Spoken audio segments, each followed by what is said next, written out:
नमस्कार दोस्तों, मैं युवा द सॉल्यूशन इससे आज हम लोग बात करते हैं ऑल आइज ऑन रफा। बहुत ट्रेंडिंग में चल रहा है। चलिए शुरू करते हैं, लेकिन शुरू करने से पहले अगर आप चैनल पर नए हैं तो लाइक और सब्सक्राइब करिए। चलिए शुरू करते हैं। आपको भी पता ऑल आइज ऑन रफा काफ़ी ट्रेंडिंग में चल रहा है और ट्रेंडिंग में चलने के साथ-साथ इंडिया में भी इसका काफ़ी एक रूप पकड़ लिया है। जैसे कहा जाए बॉलीवुड वाले भी हैं जो कुछ गिने-चुने लोग हैं, वो लोग भी इसको प्रतिक्रिया कर रहे हैं। जैसे वरुण धवन हो गया, आलिया भट्ट हो गई, सोनम कपूर वगैरह ऐसे जितने भी मतलब कि लोग हैं, ये सब क्या कर रहे हैं, इस पर रिएक्ट कर रहे हैं। तो क्या रिएक्ट है? क्या है ऑल आइज ऑन रफा? इसके बारे में लोग जानते हैं। पहले जानते हैं ऑल आइज ऑन रफा ये वर्ड आया कहाँ से?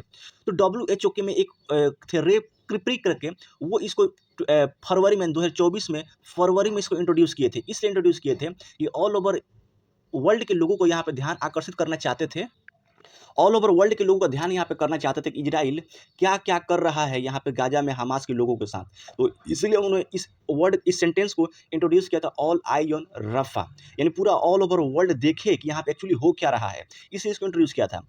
तो इसमें इंट्रोड्यूस करने का मकसद यही था। तो यहाँ पे देखा जाए कि इज़राइल क्या कर रहा है कि अपने एक साइड से जितने भी यरूशलेम साइड हो गया, खान यूनिस साइड हो गया, इधर से जितने भी बमबार्डिंग करके इन लोगों को एक तरफ लाते जा रहा है। यानी चाह रहा है पूरा इज़राइल ही इन लोगों से खाली खाली करवा दें। फिलिस्तीन के जितने भी लोग हैं, उन लोगों को उधर से निकाल के एक तरफ कर दिया जाए। तो सारे लोग डर से उधर से विस्थापित होके इधर रफ़ा जो जगह है इजिप्ट बॉर्डर के पास पड़ता है, उधर ये लोग आके 10 लाखों की संख्या में है। तो ये चल ही रहा था। इसके लिए इसी बीच में क्या होता है कि हमास के फिर लोगों ने क्या करते हैं कि इज़राइल के ऊपर फिर से गोले-बारूद दाग देते हैं और इसे दागने फिर 7 इज़राइलियों की मौत हो जाती है। और जब 7 इज़राइलियों की मौत हो जाती है, तो नेतन्याहू और इसमें आक्रोशित हो जाते हैं और क्रोधित हो जाते हैं और बोलते हैं कि यहाँ से रफ़ा से भी इन लोगों को भगाने की ज़रूरत है। तो रफ़ा में भी बमबारी करते हैं, तो वहाँ पे जो सिविलियन होते हैं 40 से 45 सिविलियन लोग मारे जाते हैं। तो यहाँ पे नेतन्याहू बोलते हैं कि हाँ, ये हमारी मिस्टेक है, यहाँ पे सिविलियन मारे गए। लेकिन आपने भी सुना होगा कि गेहूँ के साथ एक घून को पीसा जाना है। यानी कि अगर आप आतंकवादी को अगर अपने यहाँ पर रखते हैं, अगर आतंकवादी को ही चाहते हैं कि आपके गढ़ में रहे, तो फिर आतंकवादी के साथ जो किया जाएगा, वो आपके साथ भी किया जाएगा। तो यहाँ पे नेतन्याहू चाहते हैं कि जड़ से उखाड़ के फेंक देना इन लोगों को। क्योंकि अगर ये नहीं उखाड़ पाते हैं, तो फिर आने वाले समय में फिर ये अपनी-अपनी हरकतें करते रहेंगे। इसीलिए नेतन्याहू पूरा लगे हुए हैं।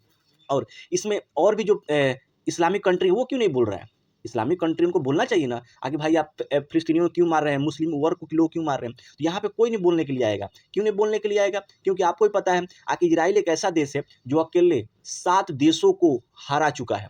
और इसका सपोर्ट कौन करता है? इसको सपोर्ट करता है अमेरिका। अमेरिका सपोर्ट करता है। तो आप बोले आखिर युद्ध स्टार्ट कैसे हुई थी? युद्ध स्टार्ट होने का रीज़न यही था कि रसिया और अमेरिका, आपको पता है एक दूसरे के कट्टर दुश्मन है और अमेरिका जो करेगा उसका विरोध रसिया करेगा, रसिया जो करेगा उसका विरोध अमेरिका करेगा। तो रसिया और चाइना मिल को उकसाया किसने? किसको? ईरान को। और ईरान ने क्या किया? हमास और गाज़ा पट्टी हिजबुल्लाह नाम के जितने भी आतंकवादी संगठन हैं, इन लोगों को इन्होंने सपोर्ट किया और ये लोग सपोर्ट करके इज़राइल पे अटैक किया और इज़राइल पर अटैक किया, तो ये यहाँ से अक्टूबर में ये युद्ध का स्टार्टिंग होता है।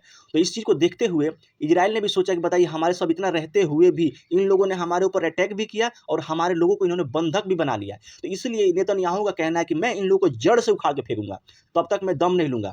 और इन्होंने जाके ICJ international court of justice में जाके इन्होंने कहा भी, मतलब अपने कहा कि ये हाँ, मेरे से मिस्टेक हो गया कि जो जो सिविलियन लोग हैं वो मारे गए हैं, लेकिन युद्ध रुकेगा नहीं। इन्होंने फाइनली इस चीज़ को कह दिया। तो कहने का मतलब ये है कि देखिए आगे का समय क्या होता है, इसी चीज़ को लेके ऑल आइज़ ऑन रफा ट्रेंडिंग में चल रहा था। अगर आपको बात ये क्लियर हो गया होगा, समझ में आ गया होगा, तो एक लाइक कर दीजिएगा। तब तक मिलते हैं नेक्स्ट वीडियो में। जय हिंद।